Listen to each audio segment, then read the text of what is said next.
Education اور تعلیم کی اہمیت اور امپورٹنس پر مذہبی طور پر اس کی اہمیت کو اجاگر کیا.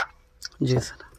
اور قرآن مجید میں مور دین 3000 ورسز ایسی 3000 سے زیادہ آیات ایسی ہیں جی سر.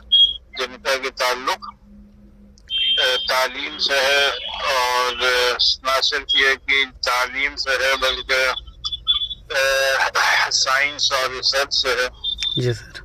اور دور اول میں جتنی بھی سائنسی انکشافات ہوئے ہیں جی سر. وہ مسلمانوں ہی نے کیے ہیں. سبھی کو معلوم ہے کہ چاہے ابن سینا ہو جن کو کہ فادر آف میڈیسن کہا جاتا ہے، جی جی. یا جابر ابن حیان ہو، یا ابوالقاسم الزہرابی ہو، یا الکندی ہو، یہ سب لوگ ایک فادر آف میڈیسن ہوئے، فادر آف سرجری ہوئے، فادر آف کیمسٹری ہوئے، فادر آف الجبرا ہوئے. جی یہ تمام سائنسی علوم و فنون مسلمانوں نے ایجاد کیا.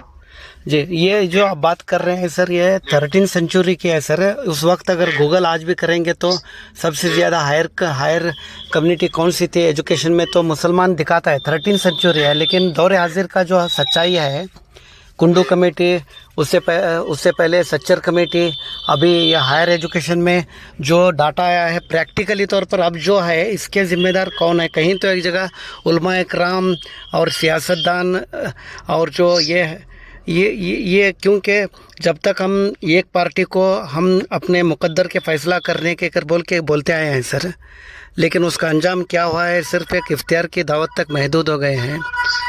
لیکن یہ سبھی کی کلیکٹیو رسپانسبلٹی تھی اور ہے. جی اس کے لیے کسی کو بھی ایک کو آپ رسپانسبل نہیں قرار دے سکتے ہیں. جہاں تک چلے ادھر سے چلو مین روڈ، جہاں تک مسلمانوں کا سوال ہے، علماء کا سوال ہے، جی تو علماء اکرام نے جو روز اول سے اپنے مذہبی ذمہ داری کو ادا کرتے ہوئے اور ملک کے کونے کونے اور چپے چپے میں جی سر. مدارس اور مکاتب قائم کیے، جن کا جو مقصد ہی یہی ہے کہ ہم علم کے ذریعے سے جی اپنے دین اور شریعت کے تحفظ کو یقینی بنائیں. تو علماء اکرام نے جی تو اپنا جو مذہبی فریضہ ہے اس نقطۂ نظر سے جی وہ سر. روز اول سے پوری طریقے سے ادا کیا ہے، نبھایا ہے. بڑا بس ایک بجے آ رہے ہیں، ایک بجے چلیں گے. اور یہ ضرور ہے کہ وہ لوگ جو کہ ماڈرن ایجوکیشن سے ریلیٹڈ ہے، یا جو مسلم بزنس مین ہیں، جی یا جن کو کہ سو کالڈ مسلم انٹلیکچوئل کہا جاتا ہے، جی سر. انہوں نے زیادہ تر وہ تب ایکٹیو ہوتے ہیں جب وہ بزنس سے یا سروسز سے ریٹائرمنٹ لے لیتے ہیں.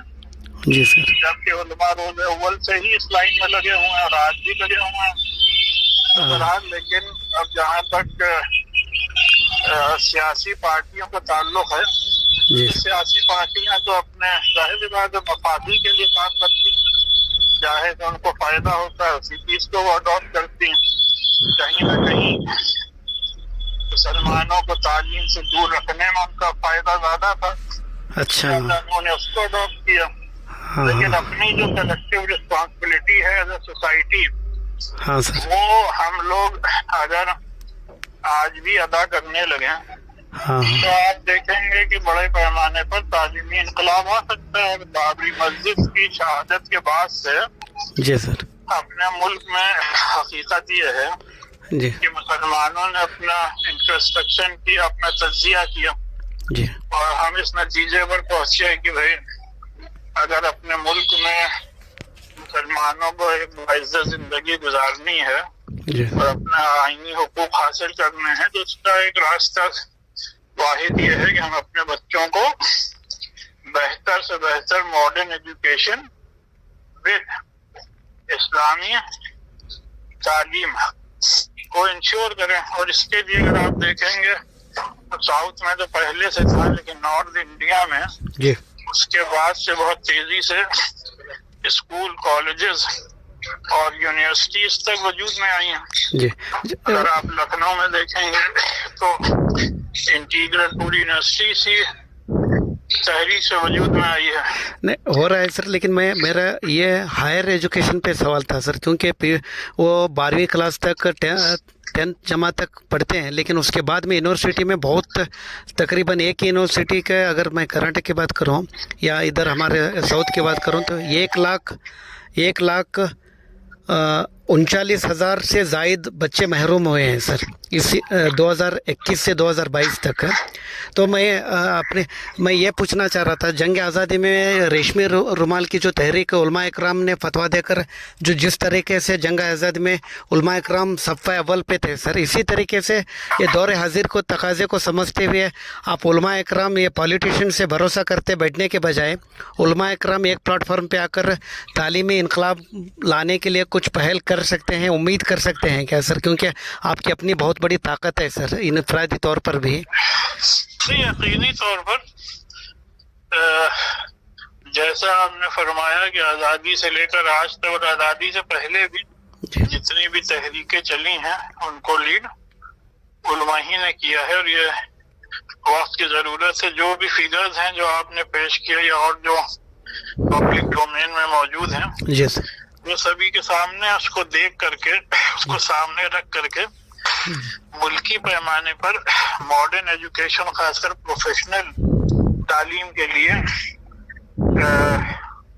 उलमा को और बड़े पैमाने पर तहरीक चलाने की जरूरत है। और कई स्टेट्स में तहरीक इस सिलसिले में चल भी रही है। जैसे आप अगर लें कि आपके यहाँ जो शाहीन ग्रुप ऑफ इंस्टीट्यूशंस कायम हुए हैं, जी जी, उसकी ब्रांचेस ऑल ओवर इंडिया और कई मदारिस में, हमारे यहाँ लखनऊ में इस्लामिक सेंटर में जी, ये कायम हुई है। और इनमें बच्चे यहाँ से निकल के प्रोफेशनल एजुकेशन ही में जा रहे हैं। और उसमें सिर्फ ऐसा नहीं है कि सिर्फ जो फाइनेंशियली स्ट्रॉन्ग पेरेंट्स हैं उन्हीं के बच्चे पढ़ रहे हैं, बल्कि उसमें इस बात को भी इंश्योर किया जाता है कि जो भी फाइनेंशियली वीक बच्चे हैं, नहीं वो अंग्रेजी, वो ऑटो चलाने वाले के बच्चे भी, लेबर क्लास के बच्चे भी अंग्रेजी पढ़ रहे हैं सर, लेकिन 10th और 12वीं क्लास कक्षा के बाद में वो यूनिवर्सिटी और डिग्री के लिए महरूम हो जाते हैं सर। ये डाटा मैं आपको बता रहा हूँ सर, ये जो स्टेट बोर्ड वाले फंड देते हैं यूनिवर्सिटी को, नेशनल बोर्ड वाले देते हैं, उसमें अगर मैं डाटा तफसील से आपको मैं व्हाट्सअप करता हूँ सर, उसमें शेड्यूल कास्ट, ओबीसी, आदिवासी और दलित, इनका ग्रोथ हुआ है सर। वाहिद कम्युनिटी है हायर एजुकेशन में जो कम हुआ है सर, मुसलमान वाहिद कम्युनिटी है सर। नहीं, वही तो मैं आपसे कह रहा हूँ कि जी जी, जैसे भाई अब अगर आप क्या सबसे ज्यादा ड्रॉप आउट लेवल तो मुसलमानों ही में है। हाँ सर, ड्रॉप आउट लेवल की दो वजूहात हैं। पहली वजह, एक तो वजह फाइनेंस है जी, दूसरी वजह फाइनेंशियल एस्पेक्ट है। दूसरी वजह यह है कि एक जो मुसलमानों में खासकर उस सेक्टर में एक जो नाउमीदी पाई जाती है कि हमारा बच्चा अगर हायर एजुकेशन हासिल करेगा तो उससे कोई जॉब मिलेगी नहीं। इस सिलसिले में बड़े पैमाने पर मिसकंसेप्शंस भी हैं, उसको भी दूर करने की कोशिश की जा रही है। पिछले अगर आप जो मैं बात अर्ज करना चाह रहा हूँ कि 10 से 15 साल का डेटा देखें तो उसमें मुसलमानों में प्रोफेशनल कोर्सेज में उसमें काफी तादाद में तो नहीं कहेंगे, लेकिन उसमें इजाफा हुआ है मुसलमानों के सिलेक्शन परसेंटेज में। उसकी वजह यह है कि चाहे ये शाहीन की तहरीक हो या और जो तहरीकें शुरू हुई हैं जो मुसलमानों ने अपने बल पे शुरू की हैं, उसकी वजह से बच्चे इन कॉम्पिटिटिव एग्जाम्स में आ रहे हैं। और हम लोग भी अपने यहाँ इस्लामिक सेंटर के जरिए से पूरे यूपी भर में ये तहरीक चला रहे हैं कि भाई खाली सिंपल ग्रेजुएशन करने से कुछ नहीं होगा, बल्कि जब तक बच्चे प्रोफेशनल कोर्सेज ना करें। और भी जो इंस्टीट्यूट ऑफ नेशनल इम्पोर्टेंस कहे जाते हैं, उन इंस्टीट्यूट ऑफ नेशनल इम्पोर्टेंस में आपको मालूम होगा कि इससे जो बच्चे निकलते हैं बाय एंड लार्ज वही पूरे मुल्क को चलाते हैं। उसमें मुसलमान सिर्फ 2% है। तो कोशिश ये भी जारी है कि उन इदारों में भी मुस्लिम बच्चे इंटर होना शुरू हुए, लेकिन जाहिर बात है क्योंकि किसी भी काम को करने का में वक्त दरकार होता है। तो जिस तरीके से जिस नौइयत पे ये कोशिशें हो रही हैं अभी, अगर वो कंटिन्यू रही और इनको अगर डबल और ट्रिपल किया जा सके जी तो फिर जा करके अगले 15 से 20 सालों में इसका एक पॉजिटिव रिजल्ट देखने को मिलेगा। जी जी। इसके ये साथ तो होगा कौमी मुस्लिम कम्युनिटी के लेवल पर, मगर मुस्लिम कम्युनिटी खुद जितना कर सकती है जी उसके मुकाबले में जितना पोटेंशियल है, जी अगर आप फाइनेंशियल एक्सपेक्ट को देखें और पॉपुलेशन को मद्देनजर रखते हुए जी इस फील्ड में आगे बढ़ने का जितना पोटेंशियल मुसलमानों में है जी उसके मुकाबले में सिर्फ हम लोग अभी तक, अगर आप मुबालगे से भी काम ले तो सिर्फ 10% एफर्ट्स हो रहे हैं। जी जी अगर इस 10% को हम अगर 15% अगले 10 साल में, 50% अगले 10 साल में जी। करने में कामयाब हो जाएं तो पूरा सिनेरियो बदल सकता है। अच्छा, इसके ये जो अभी फिलहाल के लिए जो सिचुएशन है मुसलमानों का, और ये सियासतदान इसके कितने जिम्मेदार हैं, या आपको क्या लगता है सर, सियासतदान पे कितना उम्मीद कर सकते हैं सर? क्योंकि सियासतदानों से उम्मीद करनी नहीं चाहिए, करनी नहीं चाहिए आप सर। जब सियासतदानों से उम्मीद करेंगे जी तो आपको बाय एंड लार्ज ना उम्मीदी हाथ लगेगी। जी आपको अल्लाह ने खुद सलाहियत दी है, खुद आपको अल्लाह ने जहन दिए हैं, एक से एक जहन आपके पास है, जी किसी कमी की, इंटेलेक्ट की आपके पास कमी नहीं है, इंफॉर्मेशन की कमी नहीं है, प्रोफेशनल्स की कमी नहीं है। तो जरूरत इस बात की है कि इन सबको जो है एक जगह पर ला करके इस काम को और तेजी से बढ़ाया जाए। अब जहाँ तक सियासतदानों का सवाल है तो आप देखें कि स्कॉलरशिप्स जो हैं वो जब बढ़नी चाहिए थी तो घटा दी गई हैं। जी सर। आप मौलाना आजाद का फंड देखें, जब बढ़ना चाहिए था तो उसको एकदम मिनिमाइज कर दिया गया है। जी इस वजह से अगर हम लोग दूसरों पर जब तक ठीकरा फोड़ते रहेंगे हम हासिल कुछ नहीं कर पाएंगे।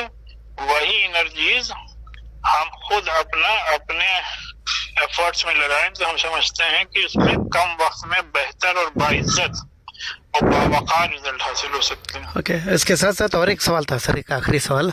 अभी ये जो मॉडर्न एजुकेशन में कॉम्बाइंड क्लास है ना, लड़का और लड़की मिलकर, ये उलमा इकराम इस पर फतवा देना और रोकना ये करते हैं, लेकिन हमारे पास उतने वसाइल नहीं है, उतनी एजुकेशन सोसाइटी नहीं है जितने चाहिए होता है।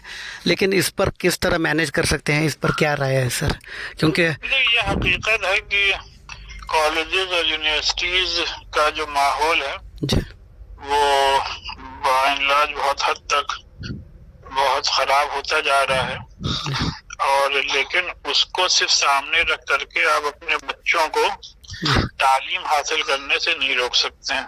जी आप खुद अपने बच्चों को घर में बचपने से ऐसी तरबियत दें कि बच्चा हो या बच्ची हो वो किसी भी इदारे में जाए तो अपना तशख्खुस बाकी रखे, अपने मजहबी दायरे में रहते हुए तालीम हासिल करें। ये कहना कि अगर में कंबाइंड एजुकेशन है या को एजुकेशन है तो हम अपना बच्चा भेजेंगे नहीं, तो उससे जो है बच्चा बजाय आगे बढ़ने के और उनका लॉस होगा।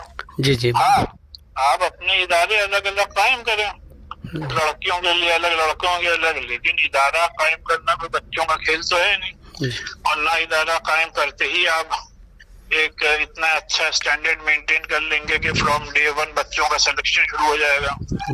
ये सब चीजों में भी टाइम लगेगा। तो खाली ये जबानी कह देने से कि हमारे बच्चे फला फला इदारों में ना जाएं, और वो तो खैर मुनासिब नहीं है, लेकिन हाँ आप अपने इदारे जब कायम कर लें तो बच्चे खुद ही भी जाएंगे। आप अगर देखेंगे कि अगर हम फिर सिर्फ शाहीन का आपको एग्जाम्पल दें तो जिन जिन जगह पे शाहीन अच्छा वो कर रहा है जी जो वहाँ पर एजुकेशन जो है वो स्टैंडर्ड की है, जी चाहे नीट के कोर्सेज हों चाहे IIT के हों, तो वहाँ पर क्या है कि क्लासेस दोनों के अलग हैं। हॉस्टल तो जाहिर सी बात हर जगह अलग होता है, वहाँ पे क्लासेस भी अलग हैं, जी जी। बॉयज के भी गर्ल्स के भी। एक नमूना है वो शाहीन दूसरे तालीमी इदारे खोलने के लिए मुसलमानों के लिए, ये कह सकते हैं ना सर? जी, तो उससे क्या है कि अच्छे अच्छे पेरेंट चाहे जितने भी मॉडर्न ख्यालात के हैं, जी तो इस वक्त जो सिनेरियो है उसमें उनकी पहली कोशिश यही होती है कि हमारा बच्चा हो या बच्ची हो जी वो कॉम्पिटिटिव एग्जाम के लिए वहां पे जाए। लेकिन जाहिर सी बात है, ये सिर्फ ये कोई ग्रुप ऑफ इंस्टीट्यूशन इतने बड़े मुल्क में जी इस जो जरूरत है उसको पूरा नहीं कर सकती। इसीलिए हम कह रहे हैं कि और भी ऑर्गेनाइजेशंस को आगे आकर के इस काम को करना होगा। जी जी, इसके लास्ट एक सवाल था सर, अभी आपके मुताबिक ये सियासतदान पर उम्मीद नहीं कर सकते, तो उलमा इकराम से जब भी उलमा इकराम निकले हैं तो इनकलाबी बदलाव आया है, जंग आज़ादी से लेकर आज तक एग्जाम्पल अगर देंगे तो तालीमी तकाजे को समझते हुए आप उलमा इकराम पहल कर सकते हैं, उम्मीद कर सकते हैं क्या सर? ये एक आखिरी इस पर एक बात। नहीं, जाहिर बात, जब अगर आप सर सैयद को देखेंगे जी तो सर सैयद भी एक आलिम दीन थे, जी, और उस वक्त जब उन्होंने इसको अपना मिशन बनाया, और मौलाना आज़ाद जब इन लोगों ने इसको इतना अपना मिशन बनाया तो उस वक्त तो इतने रिसोर्सेज, इतने वसाइल भी नहीं थे, जी और उस वक्त तो मुसलमान उतने फाइनेंशियली वेल ऑफ नहीं थे, जी एक सेक्शन उनका जितना कि इस वक्त है। जी और इस वक्त जाहिर बात है सोशल मीडिया के जरिए से पूरी दुनिया आपके हाथ में है, तो एजुकेशन भी देना पहले के मुकाबले में ज्यादा आसान है। जी सर, तो अगर इस वक्त भी उलमा इसको अपना एक मिशन बनाएंगे विदाउट हम फिर कहेंगे पॉलिटिशियन से उम्मीद के, जी सिर्फ अपने कौम के भरोसे पे, तो इंशाल्लाह कामयाबी मिलेगी। जी जी, बहुत बहुत शुक्रिया सर आपका कि आपने उम्मती टीवी को वक्त निकला, बहुत शुक्रिया, जज़ाकल्लाह खैर सर।